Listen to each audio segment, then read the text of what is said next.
बहुत सारे लोग जो मेरे पोस्ट्स पढ़ते हैं या मेरी वीडियोस देखते हैं ऐसे हैं जो कॉम्पिटिटिव एग्जाम्स की प्रिपरेशन कर रहे हैं। एक मैसेज जो बड़ा कॉमन है, आज मैं उसका सोल्यूशन दूंगा। अब कोई ये पूछ रहा है कि मैं सालों से प्रिपेयर कर रहा हूँ, सिलेक्शन नहीं हो पा रहा, थोड़ा सा होपलेस हो गया हूँ, ऐसा लगता है कि मेरा सिलेक्शन नहीं हो पाएगा और मैंने अपना टाइम भी बर्बाद कर दिया है, करियर बिल्कुल शुरुआत से शुरू करना पड़ेगा, मैं बहुत पीछे रह जाऊंगा। इस तरीके से डिप्रेशन सा हो रहा है, स्ट्रेस हो रहा है और मैं फोकस नहीं कर पा रहा हूँ, इससे मेरा और नुकसान हो गया है। बहुत ही कॉमन मैसेज है, बहुत सारे मैसेजेस मेरे पास ऐसे आए।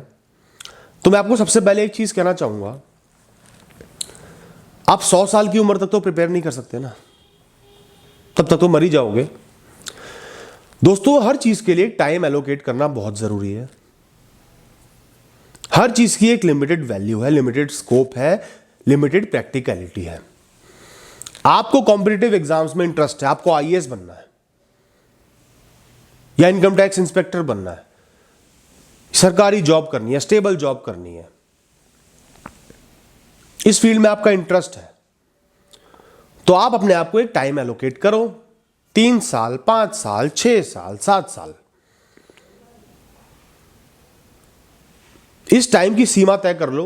इतने साल मैंने लग के मन से पढ़ाई करनी है, प्रिपरेशंस करनी है, चाहे मैं कितनी भी बार फेल हो जाऊं, कितने ही एग्जाम्स फेल कर दूं, मैंने ये टाइम अपने करियर को देना है, अपने पैशन को देना है, कॉम्पिटिटिव एग्जाम्स के लिए देना है। अब इसके बीच में हो सकता है कि आप पहले 6 साल फेल हो जाओ, तो भी आखिरी साल आपने पढ़ना है, रच के पढ़ना है, क्योंकि आप पढ़ने का टाइम सेट कर रहे हो, सक्सेस का टाइम सेट नहीं किया है। आपने 7 साल अपने आप को पढ़ाई के दिए हैं। सक्सेस हो ना हो वक्त बताएगा, किस्मत बताएगी, आपकी डेस्टिनी बताएगी। आपने करनी है मेहनत, तहे दिल से मेहनत करनी है, सही चीजें पढ़नी है, सही गाइडेंस लेनी है, और वो वक्त जब खत्म हो जाए तो आपने एक फ्रेश स्टार्ट करनी है। अगर आप सिलेक्ट नहीं हुए तो मैं ये नहीं कह रहा कि आप सिलेक्ट हो गए या नहीं हो गए, वो वक्त पे छोड़ दो। अगर नहीं हुए, अगर हो गए तो रास्ता क्लियर है। अगर सिलेक्ट नहीं हुए तो आपने एक फ्रेश स्टार्ट करनी है। 7 साल के बाद या 5 साल के बाद, जो भी आपने टाइम तय किया है, उसके बाद इस चीज को नहीं खींचना। 10 साल 15 साल खींचते रहोगे, वक्त खराब करोगे, जवानी खराब करोगे, वो नहीं करना। मैं ये नहीं कह रहा कि पढ़ाई मत करो, पढ़ाई करो ना, पूरी जिंदगी पढ़ाई करो, पीएचडी करो, इंप्रूव करो, जो मर्जी करना है करो, लेकिन कॉम्पिटिटिव एग्जाम्स के लिए जो बेसिकली एक कैलकुलेटेड, एक स्टडी बेस्ड जुआ है, मेरी बात का बुरा मत मानना, लेकिन कहीं ना कहीं एक रिस्क, एक जुआ है, क्योंकि सिलेक्शन की गारंटी नहीं है। चाहे आप कितनी मेहनत कर लो, कितने इंटेलिजेंट हो, कुछ भी हो, सिलेक्शन की गारंटी नहीं होती। उस टाइम के बाद, वो टाइम बीत गया, उसके बाद आपने इसको बिल्कुल त्याग देना है। खुश होना है कि आप में गट्स थे, जिस चीज का सपना देखा उसके लिए मेहनत करने में, उसके लिए कुछ साल लगाने में, आपको अपने ऊपर प्राउड फील करना है कि आपने ये रिस्क लिया, कि अब आपको लाइफ लॉन्ग रिग्रेट नहीं होगा कि मैंने मेहनत ही नहीं करी, ट्राई ही नहीं किया।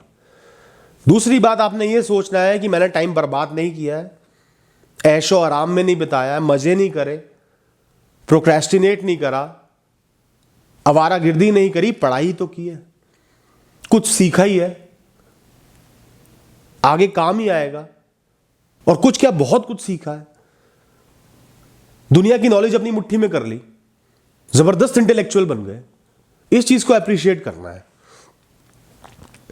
और उसके बाद एक नई स्टार्ट करनी है। अब नई स्टार्ट क्या करनी है, या तो आप पहले से सोच के रख लो, पहले से ही फाइंड आउट करके रख लो, प्लान करके रख लो। ये पेसिमिस्टिक आउटलुक नहीं है, बल्कि एक प्रैक्टिकल आउटलुक है, लाइफ को प्लान करने का तरीका है। ये नहीं कि आप अज्यूम कर रहे हो कि आप फेल ही होगे, लेकिन आप एक सेकंड ऑप्शन, एक सेकंड प्लान, एक प्लान बी लेके चल रहे हो।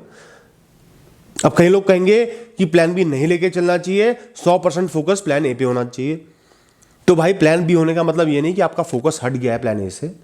प्लान बी का मतलब है कि आप प्रैक्टिकली कुछ चीजें एस्टिमेट करके चल रहे हो, आप ये एक्सेप्ट कर रहे हो कि हो सकता है कि आप सेलेक्ट ना हो, और आप रिस्पेक्ट कर रहे हो अपने फेट को, अपने वक्त को, और आप तैयार हो पूरी तरह पढ़ने के लिए। उसके बाद जो हो सो हो। तो पहले प्लान कर लेना कि एग्जाम्स के बाद आपने क्या करना है, सिलेक्ट नहीं हुए तो।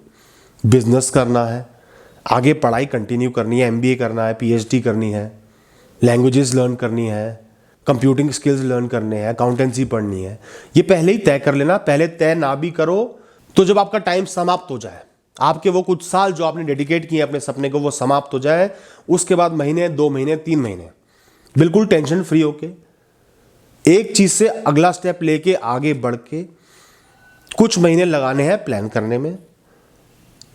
बहुत बड़ी लाइफ है, 2, 3, 4 महीने दे दोगे प्लानिंग में, कुछ नहीं बिगड़ेगा। उसके बाद लग जाना, जोश से, एनर्जी से, एंथुजियाज्म से लग जाना। कुछ एक साल का ही तो गैप आया है, वो आप आगे कवर कर लोगे।